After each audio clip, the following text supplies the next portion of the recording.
use in doing business and entrepreneurship, okay? Yeah, so I think that without creativity it's very difficult to do business.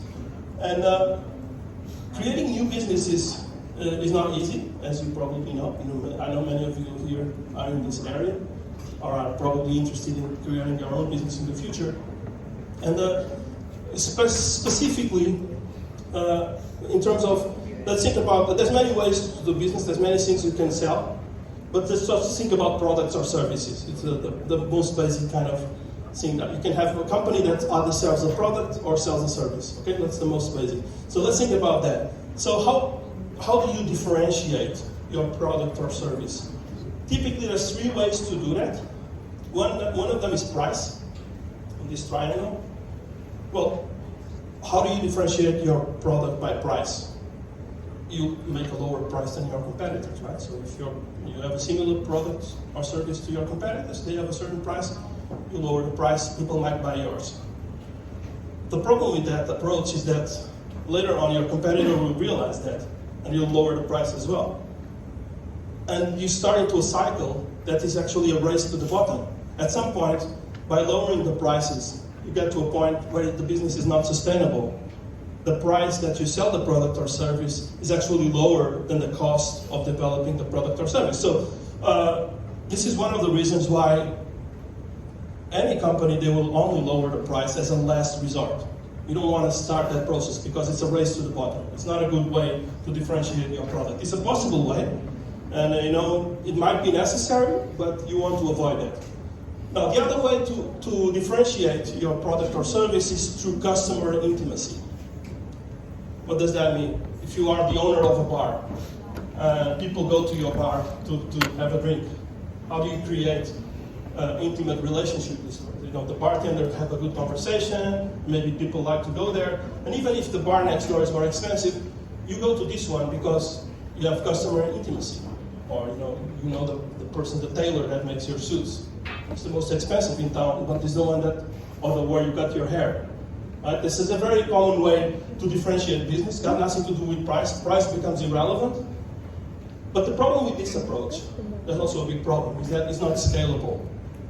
When you're talking about online business, you can create a customized experience, so you can analyze your clients and you give them a customized experience. Like you go to Amazon and you tell you the kind of things that you likely. But the customized experience is not the same thing as a customer intimacy experience, right? So the problem with this approach is that it's a very good approach. It's not necessarily a race to the bottom. It's actually excellent because you isolate the price from the equation. But the problem is not scalable. Some of the examples I gave you in the beginning of these glass ceilings, the company, you have a product, but the problem is after a while it's not scalable. And if you cannot scale your business, after a while it will die because you reach to everyone that you can, you sold everything that you can, and there's nothing else you can do. You need to be able to constantly scale. And online is the most powerful way to scale. So customer intimacy is not necessarily or not always the best way to do it. Also has some problems. So we left out with innovation. And this is why everybody understands that the best way to differentiate your project is to innovate, to make your product or service have something that the others don't have. But so this is why, everybody, you don't have to explain, many people don't know why, but they know innovation is important. And that's the reason, because you're excluding the other possibilities. Innovation is the best way to differentiate your products. Now, the argument I'm going to try to make is that the core elements for innovation is creativity. The creativity and innovation are the core elements to the process of entrepreneurship. So that's what I'm trying to formulate for you in my own framework. So let's see how to do that, and let's first talk about innovation, okay? So I create this framework that I use in my classes. I've been teaching entrepreneurship and innovation in many universities, especially for business, well, not only business schools, but of course also cultural studies and design. But I think sometimes these kind of ideas are more useful for business students because they're not familiar with some of the principles related with creativity and design. So in this model, basically I'm trying to make an argument that in order to reach innovation, you can innovate in many ways, right? You can innovate new products or enhance product services, experiences, new markets. I will give examples of that later, and even the business model itself. There's one big area of innovation. Business model innovation is actually one of the most powerful ways, and you probably are business students, you're probably familiar with some of the tools like the business model canvas. We'll talk about that a little bit, but I think all of this is possible, and a few more ideas of how to innovate. But in order to accomplish innovation, how do you get there? Well, it always starts with problems and needs. To innovate something, to trigger innovation, you have to either identify a need, something that needs to be done, or identify a problem or a need that comes from a problem. Okay? And then, if you are able to analyze, and you'll see that we discussed this, the process of design thinking is an excellent tool to actually identify these issues. It's basically, it's an excellent tool how to use creativity as a way to transform problems and needs into opportunities that lead to innovation. And in my analysis, I think, and I would like to propose this to you, that this is the cornerstone of what we call the entrepreneurship process, at least at the early stage. We'll talk about that at the end. There's a part of the entrepreneurship process that has to do with developing and sustaining a company at the later stage, but at the point of creating a company, right? Like the co-working spaces that you have here, this is the kind of paradigm that you might want to use, right? So I'm going to be using this framework that I usually use as a guide to the talk that I'm developing now. So let's first talk about a little bit more about innovation and get into some details about what I was telling you in terms of the types of innovation we can have. Well, some of you, I know you're students that already studied these things. So I think, for me, one of the most important distinctions you need to do about innovation, and I see people talking about innovation without distinguishing these two things, and they end up making terrible mistakes about how to approach it. And I think one of the most important things is recognizing that it's fundamentally two types of innovation, right? One is disruptive innovation, and the other one is incremental innovation. Sometimes you'll see different names for these two concepts, but the bottom line is that innovation does not necessarily mean that you have to come up with a completely entirely new idea, original, that no one ever had. In fact, the majority of the innovation that is happening in the industry is incremental innovation. Is you already have something, and you innovate by adding a few features. So this is a short cycle of development. You can do it very quickly and iteratively over time. And incremental innovation, of course, disruptive innovation, of course, you have to take much more time and much more larger development cycle. And now, so in terms of how these types of innovation relate to the amount of value created and the degree of change involved, you could analyze it more or less in this way. I think transformational here equates to disruptive, right? So many times you'll see similar terms referring to the same concepts, and you'll see that. So incremental innovation will be at the edge of this graphic, lower degree of change, and doesn't create that much value, but it's incremental. And as you go forward with more substantial innovation, then you can actually expect more value created and bigger degree of change. Okay?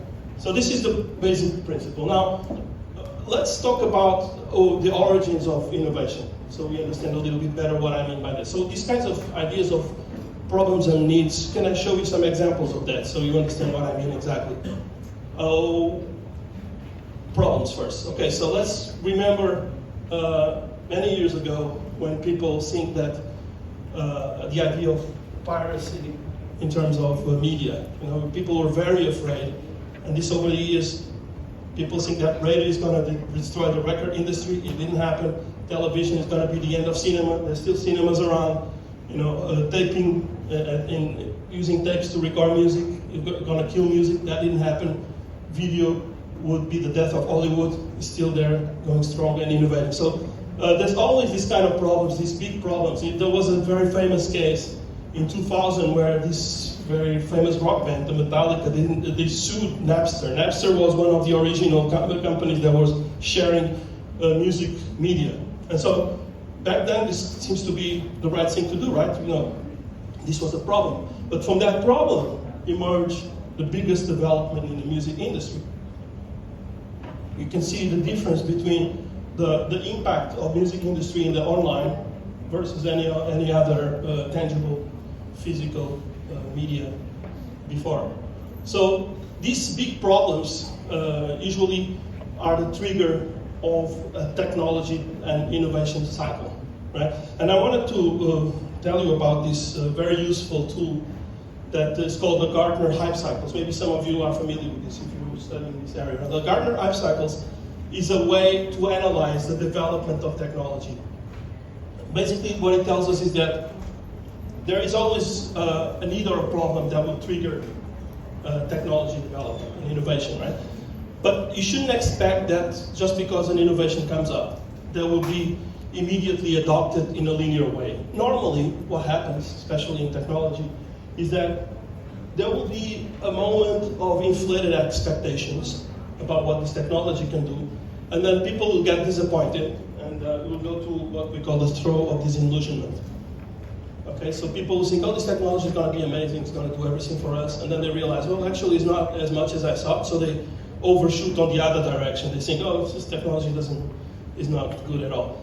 But then, if the principles that were here are valid, it will eventually evolve to a plateau of productivity. Let's see some examples of that.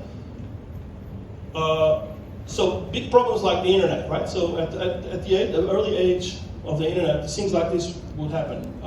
Internet was maybe just a passing fad as millions give up on it. It sounds ridiculous to look at this today, right? Well, we keep doing the same thing. Just recently, they say the same thing about cryptocurrencies. Everybody thinks that cryptocurrencies are going to die. I believe cryptocurrencies is an incredible development that will be very important for our future. I believe that in 10, 20 years, we're going to be using cryptocurrencies and blockchain as much as we use the internet today. So it's a very common reaction, right? So let's look at this particular example of a hype cycle, so you understand what I mean. So in 1987, in academia, we developed what we call a shared reality environment, which is basically a 3D space where people can have their avatars and interact with each other. Okay, so today, thanks to Mark Zuckerberg, we call it the metaverse. But this exists since the 80s, right? 87. So there was a technology trigger. It was an opportunity created by technology development. Now, around the time 2006 to 2012, probably most of you are not old enough to remember that, but maybe some of you remember, there was this technology called the Second Life. Second Life was a kind of online environment where everyone was very excited about it. Universities were opening campus on Second Life. Students were attending university on virtual environments. But then somehow the experience was not that great. It was very slow. The quality of the graphics were not amazing. People didn't feel that was that immersive. And so we go to the throw of disillusionment. Technology was abandoned. The company shut down. I don't know if this still exists, but if it does, it's residual. And so people don't think this is a great big deal anymore. And now, in 2022, since 2022, we start to see that this technology is normalizing. And I'm not even going to talk about the Facebook hype of metaverse, but there are solid technologies in the market that are exactly what this was supposed to be. Roblox, a dog. My daughter spends all the time spends many, many hours in this space.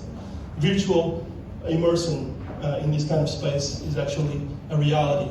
We are now getting to this kind of devices, 3D Oculus Quest. That's going to be, a little more development here, and we're going to have the iPhone of immersive reality. So we are getting to the point where we go to the plateau of productivity of this technology. So this is exists, confirmation. Same thing about 3D printing, right? So the same hype, and then some disillusionment, and suddenly you being able to 3D print cars. In our university, our 3D printing lab, we print 3D printers. We have workshops for people to print the parts to create their own 3D printers, right? This is even in 2014. So this technology is mainstream, and now we can actually think about applications like 3D printing habitats when humans get to Mars. So same thing, like this technology started by being very hyped. Then people were not so excited about it anymore, and now it's getting to this plateau of productivity. So, yeah, this is an example of some of the work we've been doing in Macau with 3D printing. I'm not going to go too much to that. Maybe I'll show you a little bit.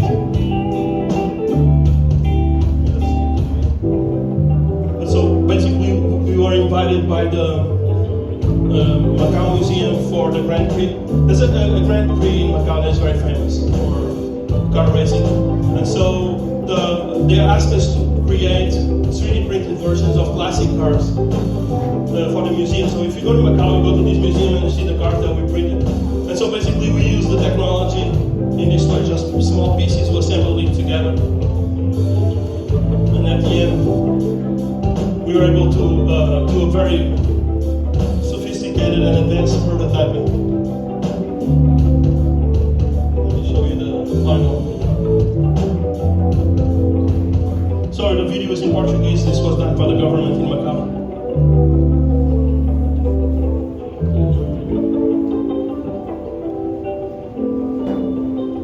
So you have this short-scale prototyping of the 3D printing. So this technology of 3D printing for us has become really essential in our learning process. I think what's happening now with AI is becoming the other revolution. I think you'll see from Professor Carlos today that the way we use AI as a tool to assist in the design development process is actually changing the way we do things. And the same thing happened with this technology, 3D printing and laser cutting, because suddenly the time that it takes from having an idea and actually executing a prototype is shortened. And so you can actually, the innovation cycle or the creativity cycle has changed. Now it's the same thing that happened when before you take photographs and you have to take it to develop the film and you see the photograph a few weeks later. So by the time you see a photograph, you're not at the same place anymore. But now, of course, you can see the result immediately on your camera. So the iteration between having an idea, applying the idea, and reacting to it become instantaneous. I think 3D printing brought that to a certain extent to the design discipline, where you now can have ideas, prototype them, implement, and react much faster. And so the cycle of innovation, as we will see, becomes much more effective. So this is one last example of the hype cycles. You can see I like these hype cycles very much because they're very useful. A lot of people, I'm very interested in technology of NFTs. If you go to my website, you will see a lecture I gave about the potential of this technology, NFTs. And just in 2021, NFTs, non-fungible tokens, which is basically media on blockchain, digital media on blockchain that can be used in many different ways, were at the top of the hype of expectation. Now, at the time, I told everyone in my talk, you'll see from 2021, that I told everyone, look, you have to realize these NFTs are a hype. It will take about 3 to 10 years for it at least to reach the plateau of productivity. At the moment, what anyone can see is this. That's where we are. So you'll hear, last week in Germany, I was saying, I heard some colleague from the university in Germany, oh, I regret, I listened to my students, and they told us that NFTs were great and were the future, blah, blah, blah, and now you see the value of NFTs is so low, you see what happened, I should have never listened to the students. And I told them, no, listen, you should have listened to the students, you just have to be patient and wait. Technology will get there. All right, so these hype cycles are very useful. I think if you want to understand how things develop from problems and needs until actual innovation, this is a very useful tool. So let's, in terms of needs, right? We're mostly discussing problems so far. In terms of needs, I think fortunately for us, this is a very well-studied area. So how to understand needs? It's very simple. You have this hierarchy of needs from Maslow. I'm not going to get into details about this, but basically, if you want to analyze what are the needs around you, you can use this framework. Basically, you understand that needs have a hierarchy of priority, and the lower the priority, the basic needs, like having a restaurant or selling supplies for medical, those basic needs are where you have the largest market quota. And as you go up, going from real estate to intimacy, self-esteem, self-actualization, you will end up realizing that you have a smaller portion of the market, but you have higher value. So, I think the Maslow hierarchy of needs is a good way. So if you want to see a practical example how you can look at it from the point of view of an application for business, you can look at it from the point of view of social networks, right? So if you were to say, let's say, place some of the existing networks of social media networks within the Maslow hierarchy of needs, you would say, for instance, that LinkedIn would be a platform that is more related at the lower level, and then Facebook would have more to be with Facebook, Instagram, with friendship and family. Twitter is more to do with self-esteem. People just vent out what they want to say, and so on and so on. Okay, so for needs, but needs and problems come together. Normally, you don't really have to distinguish them. Okay, so we look at a little bit of this quadrant of my diagram. Let's look to the other side, okay? Let's look into the actual types of innovation that we can have. Now, products and service I don't have to explain to you. You know very well examples of products and service, right? So I would start by explaining what I mean by experiences. And for the business students here that will be familiar, for instance, an example of experience innovation is very well documented in this book, The Blue Ocean Strategy. Well, one of the examples, are you familiar with this book? Some of you have read it. Is it part of your curriculum? It's about how to find opportunities to innovate actually in business, right? So I recommend, if you haven't seen it, this is a very good book. And there's also an article that summarizes the book itself, so maybe you don't have to read the whole book. This book talks about this case study, which is the Cirque du Soleil. Cirque du Soleil was a show that existed in Las Vegas. And the Cirque du Soleil was an innovation, not because it came up with a new type of show, because it basically is a circus, right? But the way that they innovate is by transforming the experience of circus into an immersive and spectacular experience. And so people pay more and attend more because you've changed the experience. So if you read this case study, you understand much better what I mean. Okay, so this is when I talk about experiences, is you take the same idea, but you just change it as an experience. I always say that people don't go to Macau just for gambling, because if they want to gamble, they can gamble online. They go there for the experience of being in a casino, surrounded with the environment. So experience is extremely important. Then the other way to innovate is about market, right? So how do you innovate with the market? Well, if you already have a product, you can try to see if that product can be reshaped to reach an entire different market. There's nothing new about this. This has been done for a long time. One very interesting example is the invention of the razor blade in 1901. So it was invented, a razor blade for men to shave the hair in their face. But in 1915, the same company, Gillette, that belonged to this gentleman called Gillette, he came up with the idea that maybe we can use the same razor blades and provide it to ladies, because the market was limited to men, so that they can also shave. So basically they just change a little bit the kind of design, outside design of the razor blade. And there's no innovation in the product, really. It's an innovation in the market, in the target market, right? So that's called market innovation. And finally, business model, right? So what is business model? Well, there's many ways you can monetize your business. A great example of that is in-game monetization. So how to make money out of video games? Well, you get people to pay to go to the next level, so you pay in the game. So that's a great. So the innovation is not on the product. It's not really on the service, it's really in the business model. So the game is exactly the same, the platform is the same, the audience, the market is the same. What you change is how do you make money out of it, right? So a business model is one of the most important ways to innovate, and I think the one that I'm more passionate about actually. I really like, are you familiar with this model, the business model generation, right? The business model campus, I think most of you know it. I like to use it quite a lot. I use it to solve all kinds of problems, not only business ones.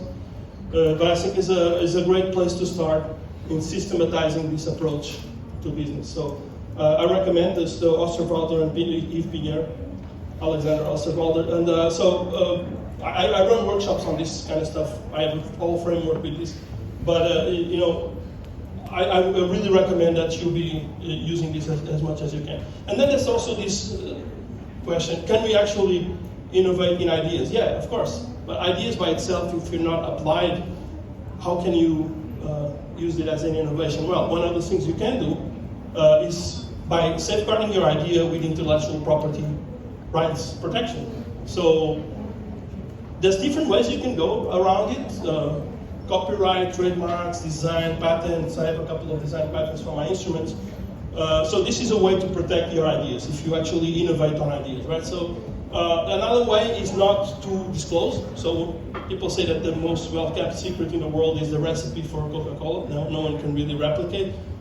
That requires a lot of effort to guarantee that people cannot reverse engineer what you do. But that's one way to go. You can hide. And the other way, funny enough, many people still skeptical about this, is to go through open source and Creative Commons. You can actually share your ideas as long as you follow this kind of methodology.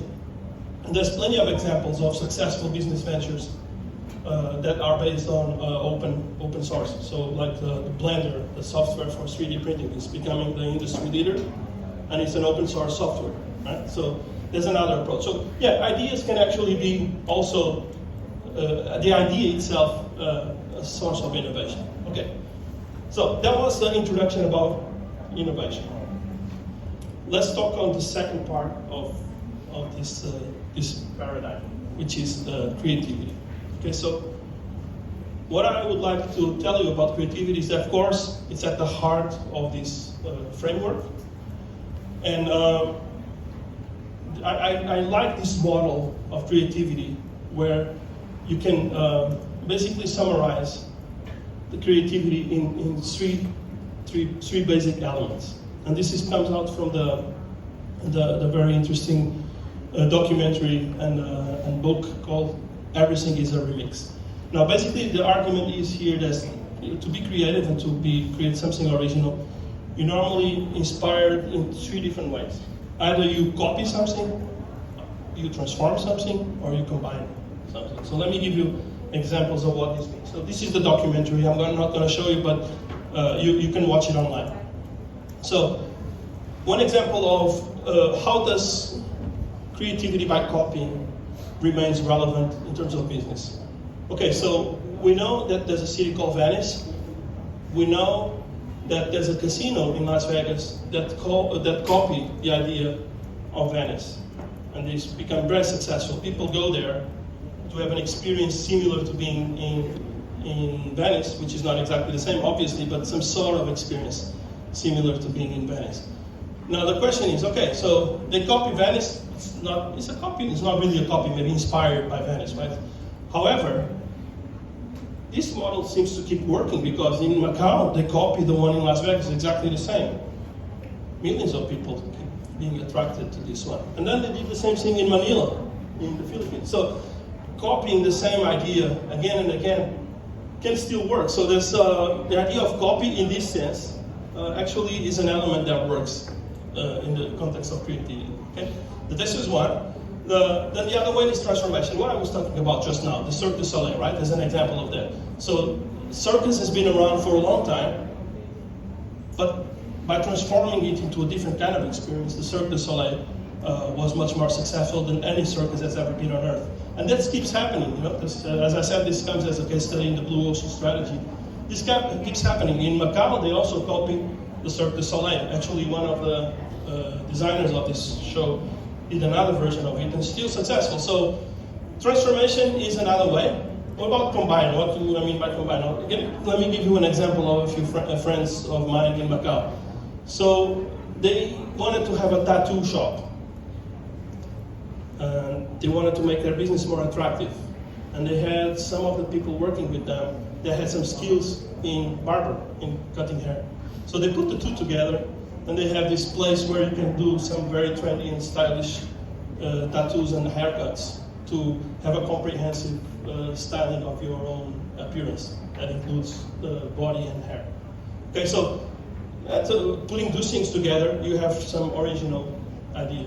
Okay, so this is basically one of the approaches to creativity, to understand it in this way. So this is also with the purpose of demystifying it, so that people don't think that creativity is something that is not accessible. It could be just that. It could be just copying, transforming, or combining. And so how normally is creativity defined? Well, it's difficult to define. Many people will tell you it cannot be defined. Some people will tell you it can be defined. One of the definitions of creativity is, and probably one of the most relevant, just because this is the most watched TED Talk in the world, is the one by Ken Robinson.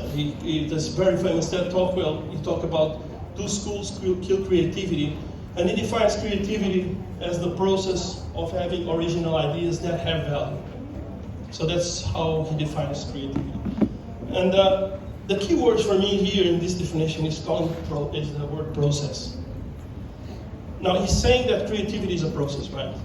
Now in business, we know that the process is a resource. In business operations, processes are also resources, like human resources, processes are resources. And so it's basically saying that creativity has less to do with talent and has more to do with a way of operation, process. And in fact, this is a very important principle because this is the cornerstone of the very well-known book from Richard Florey, The Rise of the Creative Class. This is the book that popularized the idea of creative industries. And the idea that human creativity is an economic resource is based on the idea that it is a process. If it is a process, it can be also a resource. Okay? So, of course, that's not to say that talent does not play a role. There are people that are more talented in creativity than others, naturally, and this is what Golden Levine advocates for in this article. But my point here is not that. Is that even though you might not be talented as a creative person, if you approach certain ways of doing things, some modes of ways of operation, and this comes from John Cleese, he's a very famous comedian. He said that creativity is not necessarily a talent, but it's a way of operation. Right? So my point, and what I'm going to try to explain to you in the remaining part of my lecture, is how can we look at creativity as a process? What kind of methodologies, what kind of approach can we follow that will make us most likely to have good creative solutions? Now, of course, if you look at this from the point of view of the theory and literature behind creativity theory, there's the name that everybody knows, it's Edward de Bono. Right? Edward de Bono is a psychologist, and he's the key thinker behind theory of creativity, and he talks about this idea of lateral thinking. It's a way of thinking that will lead to more creative results.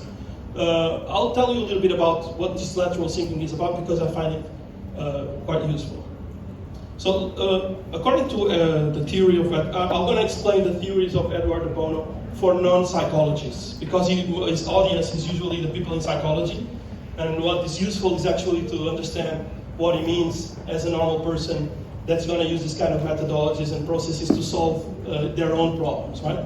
So there's three things or four that we should know about this. What is this lateral thinking, this kind of methodology for creativity? One is that the first way to be more creative or to find more creative solutions to problems is that you need to find multiple answers and interpret them. In the design thinking, you will see that's what we call the ideation process. But according to Edward de Bono, you find multiple answers and interpret them always. Let's see an example of that. Okay, so let's say that here on your campus, you have a problem, right? So you don't have enough parking spaces for so many cars. So what Edward de Bono is saying is that we should not jump directly from problem to solution. Because if I ask you, what is the solution for this problem? Most of you, at the top of your heads, the first thing you're going to say, well, we build more parking spaces. Well, if you don't have enough parking spaces, the solution is to build more parking spaces. But is that the best solution for this problem? Now, that's the question, right? So what he proposes is that we should focus on the problem first and try to understand what kind of other possible solutions, what different ways can we look at this problem. And then you will find that there's many different possibilities to actually solve this problem.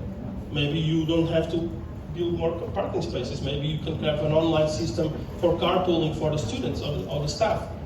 Maybe you can negotiate with the government to have a terminal of public transportation coming into the campus. Maybe you can, there's many possible ideas about maybe you can change the campus to another location that doesn't require so many traveling by car. Okay, maybe you can have another campus. Maybe you can split part of the work that you do here. So there's many other solutions. So the point is that to actually find the best solution, you need to come up with many different ideas first. Right? So you need to have different approaches. And one of the fallacies of thinking that people have is that every problem has one solution. But actually that's not the case most of the times. If you look at Edward de Bono's drawings, it's very obvious that sometimes a solution is what we call a multi-dimensional solution. That you actually need to find the best solution for a problem. There's not one single solution. Sometimes it's a combination of different things. And to actually come up to that, you have to be able to focus on the problem and come up with many ideas. I'll give you some more examples of that. Now, the second part of his proposition is that, so how do we come up with these ideas? How is it possible for us to have so many ideas? Well, we have to use inspiration and imagination. And that's a problem because, sometimes it's not very easy to do. However, there's some ways that you can do it. One of them is the framework that this gentleman, John Cleese, proposes for inspiration, how to find inspiration in things.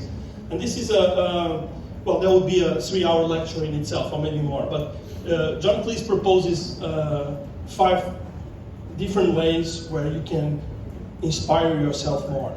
And very quickly, that has to do with isolating yourself from the rest of the world so you have enough time and dedicate time and space to think about ideas. One very important thing that he proposes, and I also advocate for that, when you have a deadline, you should never submit your work ahead of the deadline. I actually take points from my students when they send it early. If they send the work early, they think they're doing, I'm going to show the professor that I can do it much faster, and I send it early. I take points out of that. Because that means that student was actually lazy. He didn't want to take the whole time he had to come up. Maybe he thinks he already finished and he want to show efficiency.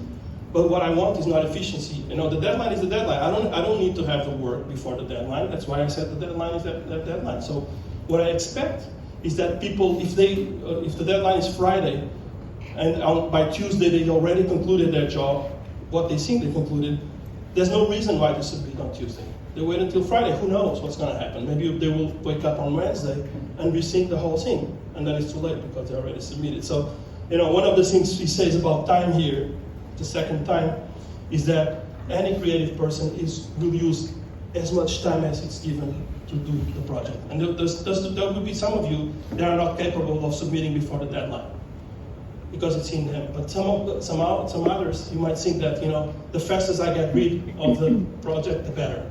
And I get rid of the discomfort of having something to do. Well, the most creative people are the ones that can tolerate that discomfort and take all the time that they need to do the job.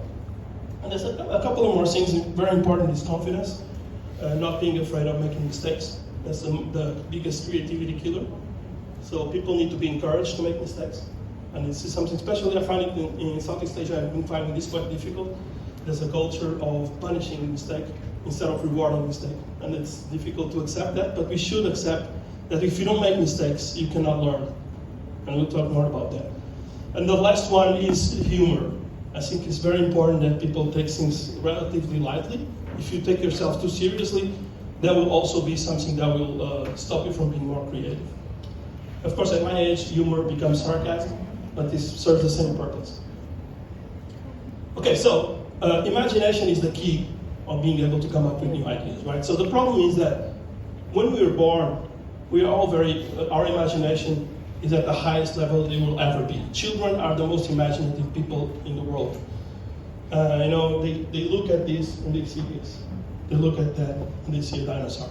And there's a very interesting research by the Lego Foundation that shows how creative thinking declines over the first 25 years of a person's life. So everybody's learned very imaginative and creative. And for some reason, over the years, this is removed of us. And there's a very interesting feature at Google where you can actually you can actually analyze the word count of certain words over the years. I did an analysis and I tried to see the use of the word imagination since the 1800s and the use of the word education also since the 1800s. And you see there's a reverse correlation. So it seems to be that the more educated we are by the system, establishment, the universities and the schools, the less imagination we have. And this is the argument that Ken Robinson is doing. You know, just our education system does not privilege imagination. And you know, we're now finally starting to realize that something needs to be done about that. And I think, for instance, what you're doing here in this university by introducing these disciplines in the economic school is a sign of that, recognizing that we need to privilege this idea of creativity and imagination as part of the process to develop the economy. Okay, so this is now that I'm going to enter the most complicated part of the talk. I hope I can make this point across, but I also think it's the most important one. This is a way, a principle that I use in my daily life for many years, and it has helped me a lot in coming up with good ideas and good solutions to do many things.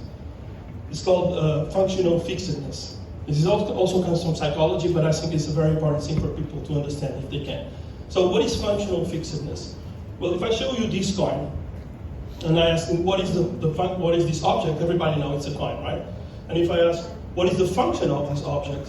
Everybody understands this is a currency. We can use this to buy and sell things. So now, can you imagine what it would be if every time you see this object, you have to figure out what is its function?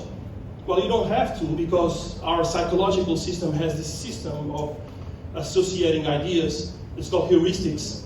That will tell you that on a permanent basis that a coin is a system of currency that you can use to exchange for products and services. So every time you see a coin, automatically you make this thing. So this is very useful, obviously, because you don't have to, every time we see something for the second time, we don't have to figure out what it is. But this is also can create what we call a cognitive bias, which is a problem. And that is that once you associate the idea of a coin with that function, it's difficult for you to imagine that it could be used for something else. And so, for example, one classical example is if you have like a loose screw on a table and you don't have a screwdriver, maybe you have a coin in your pocket, maybe you don't realize that you could use the coin to do that. Why? Because you think the coin is for money, it's not a tool. Right? So this idea, this cognitive bias that we develop in our brain is one of the things that stop you the most from coming up with original ideas and creativity. Right? So this cognitive bias is called functional fixedness. And so what I'm going to talk about is how to avoid that, because it's a very necessary way for people to be more creative in the way they think. So for instance, ideas of that. So if I show you this, what is the relationship between this tape and this pen? Is there anyone that can tell me here what it is? Old people like Carlos would know. Yeah, back then, many years ago, when we had this tape, sometimes the film would come out. And then, for some reason, those tapes were exactly the same shape that you could roll. So everybody knew. So the equivalent of that today is this one. The relationship between a SIM card and a clip. Who knows what that would be? Well, I think you know, just not telling me, but you know that probably any time you probably need to use a clip that is not meant to do that to open the SIM card, right? So that's this is exactly examples of how to overcome functional fixedness, right? So if you are able to do that in an automatic way, you are capable of being much more creative and come up with many more solutions to your problems. Now, let me give you real world examples of how to formulate that. So think about this example. You are in a boat, right? You're in a boat, and the boat is sinking. So the first thing that you need to see, do I have lifeboats for all the people in the boat? How many lifeboats will I have? The number of lifeboats I have in my boat will determine how many people I'm going to be able to save, right? And if you think that way, let's say you have lifeboats for 20% of the people, the rest will die. But the problem is, are you asking the right question? Just by formulating your question in a different way, you might radically change the outcome of this problem, of the solution for this problem. So let's say that instead of asking the question, do I have enough lifeboats? You ask the question, do I have floating devices that I can use in the boat to save people's lives? That's a different question, but that's the same problem, right? And in that case, you will realize that you have many resources in your boat that you could use. Maybe you could use wooden tables. Maybe you could use the planks. Maybe tires if you have cars on the boat. There's many different objects, and maybe you can save many more lives just because you were able to think about this problem, asking a different question, right? So that's ultimately the point. So sometimes you have, or most of the times, you should take the time to ask yourself, am I asking the right question? I'll give you another example, maybe more easy to understand. You have a problem here on this campus. Is that the elevator is too slow, right? How do you solve the problem of the elevator being too slow? Well, most people will tell you that the best way is to just make the elevator faster by building a new, maybe installing a new elevator, or upgrading the motor, or improve the software algorithm for it to be more efficient going in between floors. All of these are perfectly valid solutions to this problem, right? And they have also something in common. They are very expensive, all of them, to do, and not easy to implement. Well, the question is, what about if you reframe this question? Or about instead of asking or thinking that the elevator is too slow, you think that the weight that people have is too annoying. It's the same problem, it doesn't change the problem. But instead of thinking about it as the elevator is slow, you think about from the human point of view. The waiting is too annoying.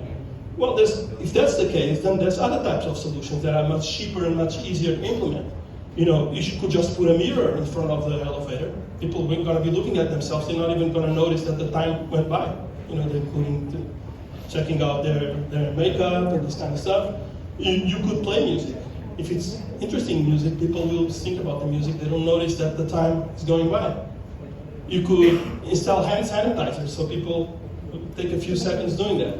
Okay, so my point here is that by reframing the question, you can probably find much easier and effective solutions to solve your problems. And so this is basically the whole theory of Edward de Bono that was designed and written by, of course, psychologists, but translated into normal people in a way that we can use. So summarizing all of this, what Edward de Bono is really talking about is thinking outside of the box. So how can you somehow transgress by thinking of problems from a different perspective, doing things like this. And so Edward de Bono believes that creativity is like a muscle.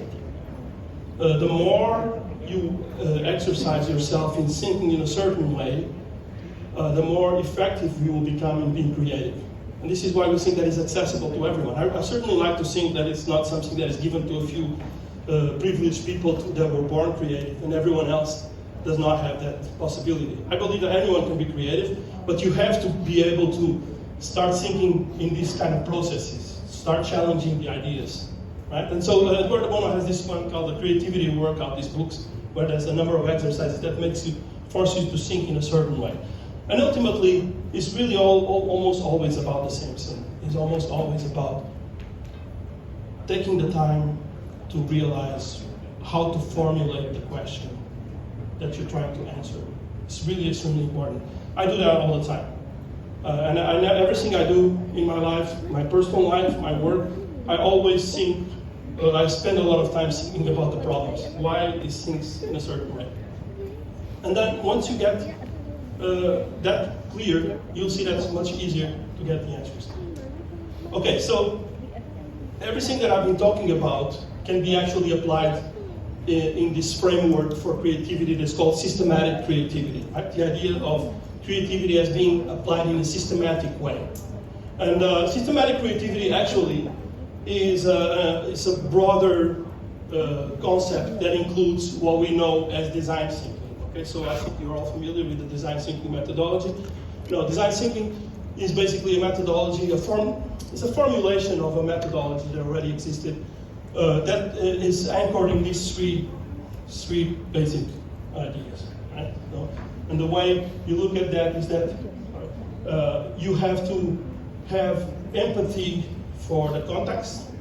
So by analyzing the problem, you have to have empathy for the context where the problem happens. What is empathy? Is putting yourself in other people's shoes. That's what empathy is all about. It's understanding how people feel.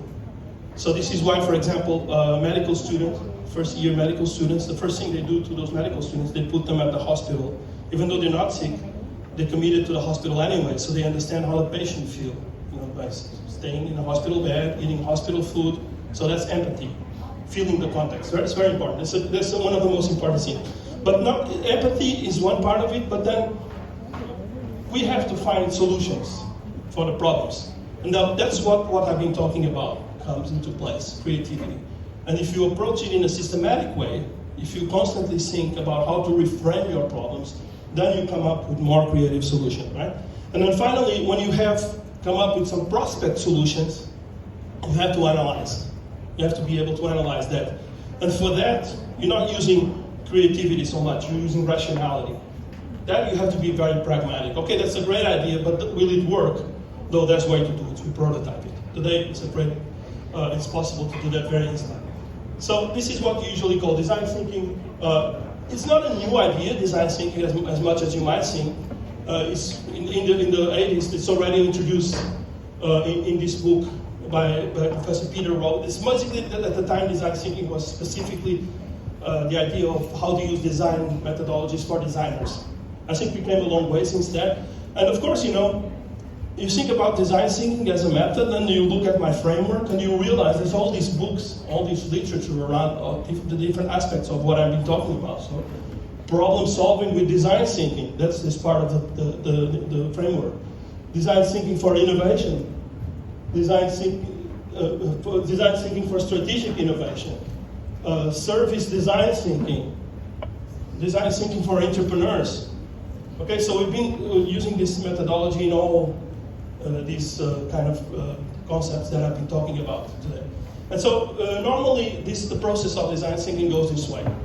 As I explained before, you empathize with the problem, you try to understand it very well, you try to think about it in very different perspectives. Then once you understand the problem, you define exactly what the question is. So that's what we were talking about before, right? So you empathize with the problem, try to go to the experience of going on the elevator yourself, and then you define that the problem is not the elevator is too slow, the problem is that it's too boring to wait for the elevator. So you define the right question, right? Once you define it, then you ideate, you come up with different ideas for solutions, right? And once you have come up with this series of ideas, normally I think that most of the time the result will be a combination of those ideas, not necessarily. This is one of the mistakes people do. They expect that from the ideation process, you will get one solution or one idea to resolve the problem. Most likely, you will have a combination of those ideas. Right? It's a multi-dimensional.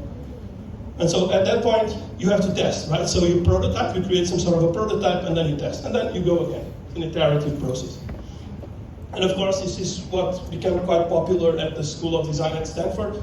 I was actually at Stanford when this became the boom of this design thinking at the time. I know some of the people in the department over there.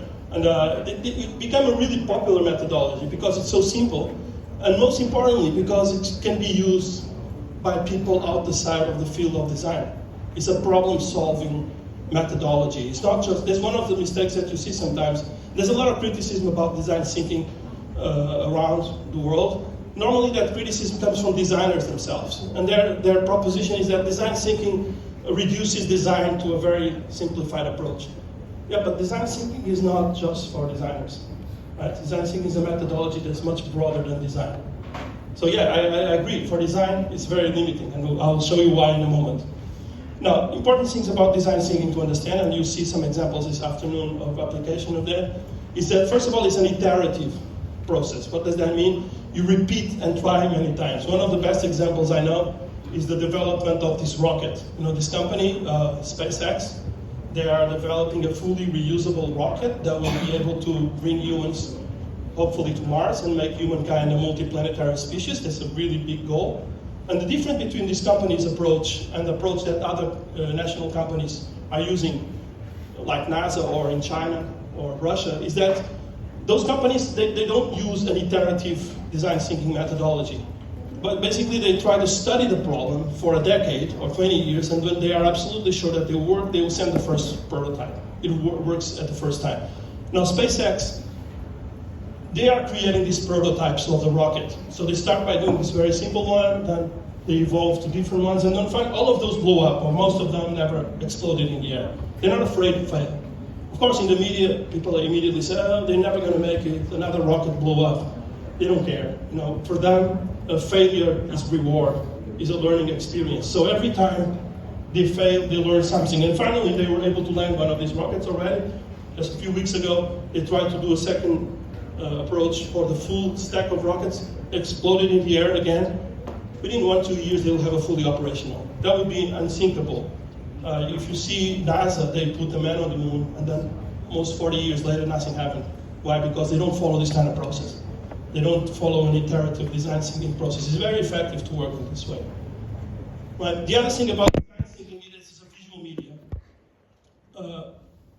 Visual expression is extremely important. My specialty is actually acoustic expression. I'm a sound designer. But, I don't want to talk so much about that. There's a lot to say about the capacity of understanding sound. But more importantly, in terms of communication, visual expression is extremely valid. And the design thinking requires visual communication. It's the best way to formulate your ideas and to understand. Everyone can express themselves visually. You don't have to have talent to create beautiful graphics. You just have to attempt to express yourself in a simple way. There's a lot of literature about graphic design thinking. Sorry. Yeah, but I'm going to give you an example of what I mean by this. Okay, so does anyone here understand what it says here? Other than Carlos and Pedro, they are Portuguese. No? Anyone speak Chinese? Read Chinese? Anyone read? Can you read that? You're capable of understanding? Okay, I'm trying to communicate with you in 2 different languages, and the majority of the people still don't know what I mean, right? About this language here, do you understand what this means? I acknowledge that it could mean 2 things, either destroying a car or fixing a car. Yeah, it means fixing a car. So basically, what it says here in these 2 languages